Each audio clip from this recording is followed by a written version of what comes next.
Prepaid মিটারে আগের চাইতে বিল বেশি কাটার কোনো প্রশ্ন আসে না, এই কারণে যে আমি যা ব্যবহার করি মিটারে সেই সমস্ত ইউনিটগুলোই কাটা হয়। অতএব এখানে অতিরিক্ত বা অতিরঞ্জিত কাটার কোনো ওয়ে আছে বলে আমার কাছে মনে হয় না। মনে হয় না, আগের মিটারে যেমন কাটতো এখনো তেমনই কাটে আসলে আমার কাছে মনে হয়। না, এটা আমার কাছে সমস্যা মনে হয় না। কারণ রিচার্জ করলে বরং রিচার্জ করে ব্যবহার করা বরং সুবিধা।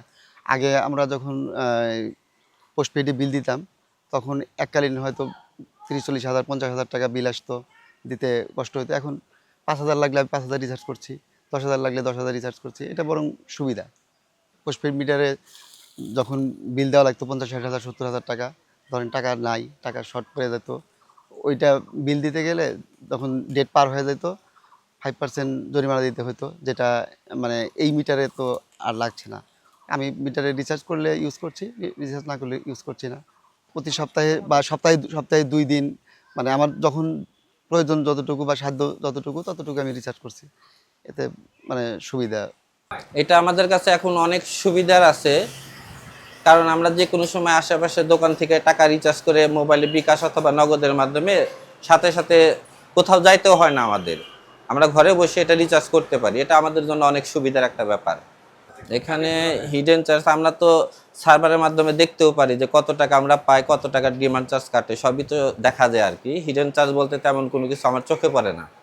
এখন মিটার ভাড়া আমাদের কাছে মনে হচ্ছে যে মিটার ভাড়া এটা একটা প্রতি মাসে কাটে, কিন্তু মিটারেরও তো একটা ভ্যালু আছে, সেই ভ্যালুটা তো আমাদের কাছ থেকে প্রাথমিকভাবে না নিয়ে ভাড়া হিসেবে নিয়ে নিচ্ছে।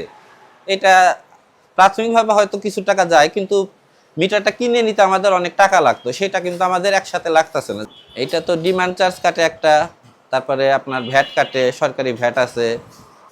এই টাকাটা রকেট অথবা বিকাশের মাধ্যমে মানে মোবাইল থেকে উঠাই রিচার্জ করি, তখন আমরা ওখানে যা যা চার্জ থাকে, ভেন্ডিং চার্জ, তারপর ডিমান্ড চার্জ, প্রত্যেকটা টাকায় উল্লেখ থাকে যে আমরা কত টাকার বিদ্যুৎ পেলাম, কত টাকা চার্জ কাটলো, এগুলো আমরা সব দেখতে পারি সাথে সাথে। ভেন্ডিং টোকেন সব স্পষ্ট লেখা আছে আমার কাছে, কয় টাকা নিচ্ছে, কোন বিষয়ে, কোন খাতে কত টাকা নিচ্ছে, এই ডিটেলস লেখা থাকে ওখানে। কাজে ওইখানে বেশি লেখা না দেখি নাই। কারণ মোবাইলে মেসেজ আসে, তারপরে হচ্ছে মিটারে লাল বাতি জ্বলে, তারপরে হচ্ছে সাউন্ড হয় হালকা, তখন আমরা বুঝতে পারার সাথে সাথে আমরা রিচার্জ করে ফেলি।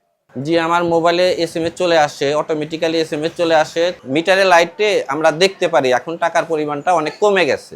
রাতে টাকা শেষ হয়ে গেলে মিটার বন্ধ হয় না, আর ছুটির দিনে টাকা না থাকলেও মিটার চলে না, বৃহস্পতিবার বা 5টার পরে যদি বিদ্যুৎ শেষ হয়ে যায় সেক্ষেত্রে কখনোই বন্ধ হয় না। সেক্ষেত্রে আমরা অটো বিদ্যুৎ পাই, পরের কার্য দিবসে 11টার পরে আমরা মিটার টপ দেখি, তখন আমরা বিদ্যুৎ রিচার্জ করার জন্য দোকান অথবা ভেন্ডিং সেন্টারে গিয়ে বিদ্যুৎ রিচার্জ করি আর কি। জি, 5টা 9-এর মাধ্যমে মিটার থেকে অটোমেটিক্যালি ধার পাই আমরা, এটা পরবর্তীতে রিচার্জের যখন আমরা রিচার্জ করি তখন সেই রিচার্জের থেকে টাকাটা কেটে নেয়। কিন্তু এখানে অনেকে বলে যে বাড়তি টাকা কাটে, কিন্তু বাড়তি কোনো টাকা কাটে না, যা আমরা লোন পাই অতটুকু পরিমাণ টাকায় কেটে যায়। যে লোন নেওয়া হয় ওখান থেকে, সেটাতে যে টাকাটা লোন নেওয়া হলো ও টাকাটাই কাটে, এর অতিরিক্ত কোনো কাটা আমি পাই নাই আর কি। যতবারই আমি এটা নিছি বা যতবারই আমি এটা সংগ্রহ করেছি, আমি এখন পর্যন্ত দেই নাই বা অতিরিক্ত কোনো টাকা আমার কাছ থেকে নেওয়া হয় নাই। মিটার যদি কোনো সময় লক হয়ে যায়, লক সারাতে কোনো ফি দিতে হয় না। প্রিপেইড মিটারে আস্থা রাখুন, অপপ্রচার রোধ করুন।